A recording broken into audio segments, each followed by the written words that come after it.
بسم اللہ الرحمن الرحیم۔ ملفوظات حضرت مسیح موعود علیہ السلام 21 فروری 1907 بمقام قادیان دارالامان۔ بوقت عصر ایک صاحب نے حضور اقدس کی خدمت میں سوال کیا کہ قرآن شریف کس طرح پڑھا جاوے۔ حضرت اقدس نے فرمایا قرآن شریف تدبر و تفکر سے پڑھنا چاہیے۔ حدیث شریف میں آیا ہے ربا قارن یلعنہ القرآن، یعنی بہت سے ایسے قرآن کریم کے قاری ہوتے ہیں جن پر قرآن کریم لعنت بھیجتا ہے۔ جو شخص قرآن پڑھتا اور اس پر عمل نہیں کرتا اس پر قرآن مجید لعنت بھیجتا ہے۔ تلاوت کرتے وقت جب قرآن کریم کی آیت رحمت پر گزرو تو وہاں خدا تعالیٰ سے رحمت طلب کی جاوے، اور جہاں کسی قوم کے عذاب کا ذکر ہو تو وہاں خدا تعالیٰ کے عذاب سے خدا تعالیٰ کے آگے پناہ کی درخواست کی جاوے، اور تدبر و غور سے پڑھنا چاہیے اور اس پر عمل کیا جاوے۔ بلا تاریخ یہ ڈائری اس وقت کی ہے جبکہ حضرت اقدس اندر کے مکان میں ہوتے ہیں، اور اس کو حضرت صاحبزادہ مرزا محمود احمد صاحب نے لکھ کر اپنے رسالہ تشہیز الاذہان کے جلد 2 نمبر 1 میں درج کیا۔ وہاں سے ہم درج کرتے ہیں۔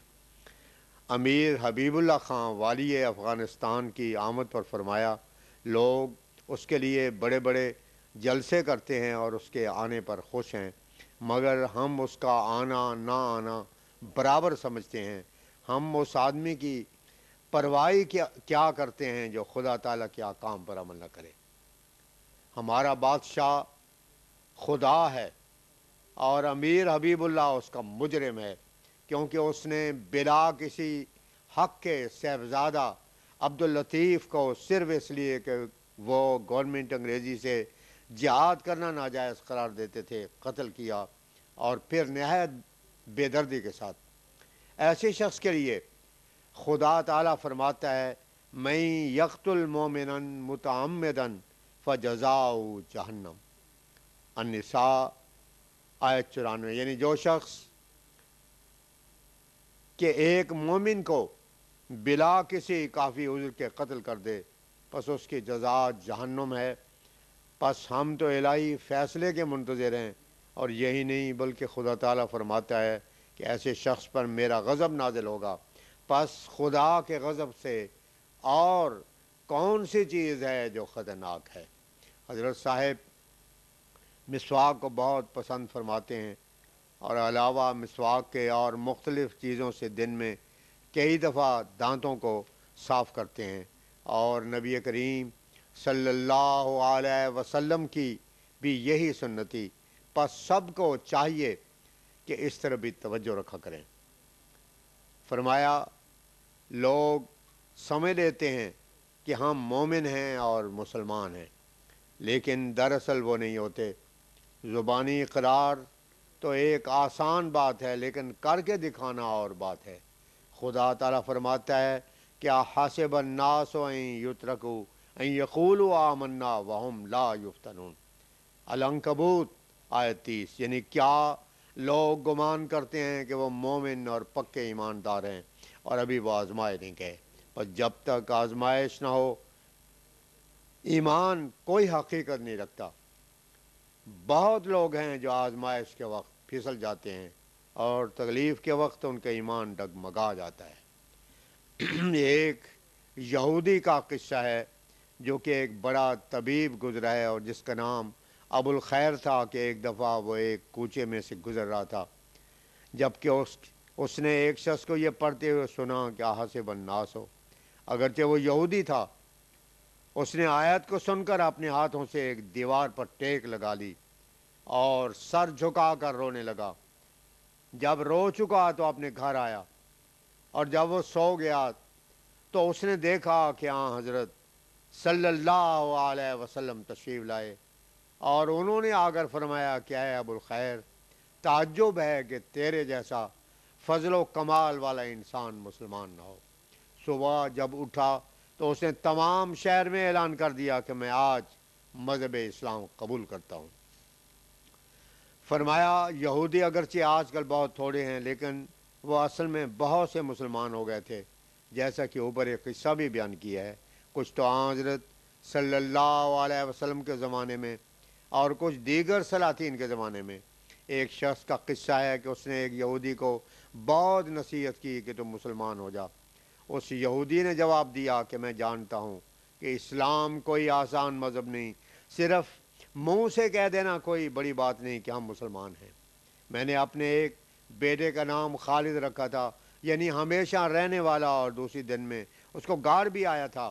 بس صرف نام رکھانے سے کچھ نہیں ہوتا، مگر انسان کا رکھا ہوا نام اگر خطا جاتا ہے تو خدا کا نہیں، خدا جس کا نام رکھتا ہے وہی ٹھیک ہوتا ہے۔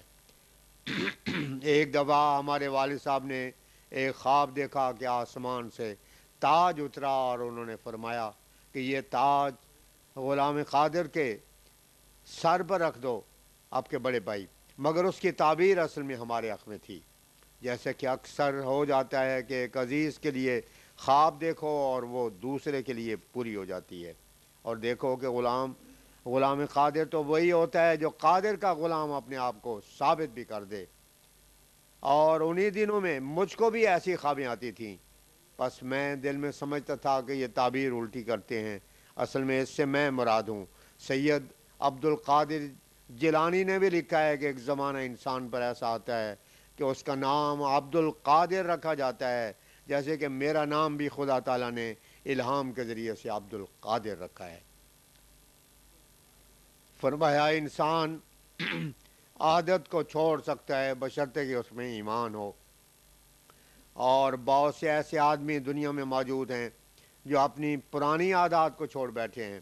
دیکھا گیا ہے کہ بعض لوگ جو ہمیشہ سے شراب پیتے چلے آئے ہیں، بڑھاپے میں آ کر جبکہ عادت کا چھوڑنا خود بیمار پڑنا ہوتا ہے، بلا کسی خیال کے چھوڑ بیٹھتے ہیں، اور تھوڑی سی بیماری کے بعد اچھے بھی ہو جاتے ہیں۔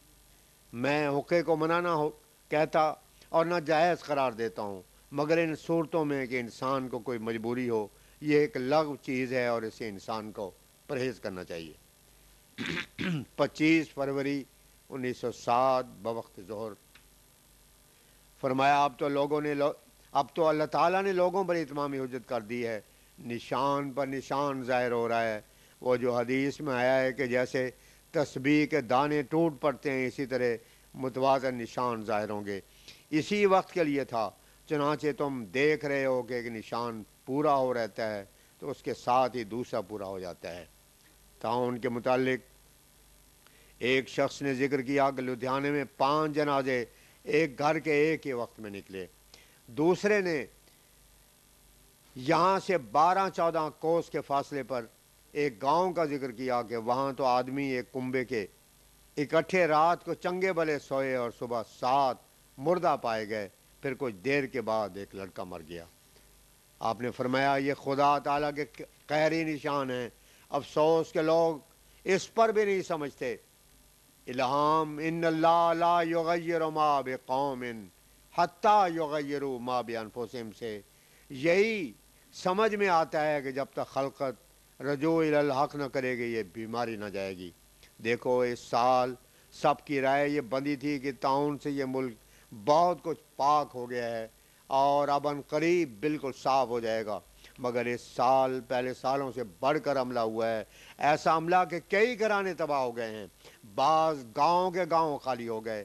وہ جو قرآن مجید میں ہے وَمِن قَرْيَةٍ إِلَّا نَحْنُ مُهْلِكُوهَا قَبْلَ يَوْمِ الْقِيَامَةِ أَوْ مُعَذِّبُوهَا عَذَابًا شَدِيدًا، بنی اسرائیل آیت 59۔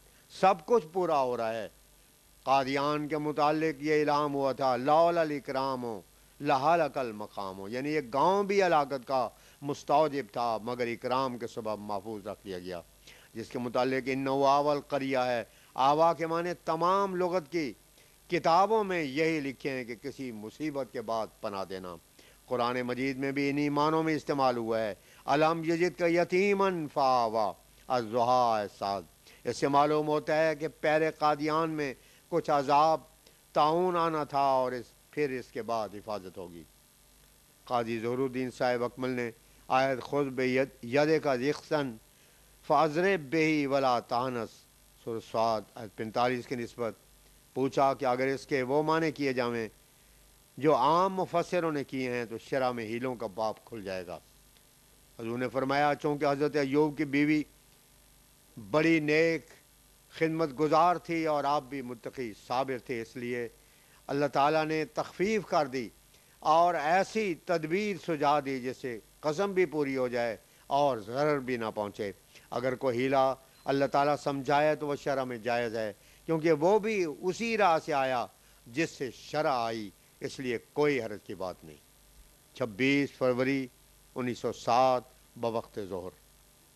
حضرت اقدس نے جو رسالہ قادیان کے عاریہ اور ہم لکھا ہے وہ چھپ کر شائع ہو گیا ہے۔ بعض مخالفین کو بھی ارسال کرنے کے لیے فرمایا، پھر فرمایا قلوب کئی قسم کے ہوتے ہیں، بعض کو نثر سے بعض کو نظم سے اثر ہوتا ہے۔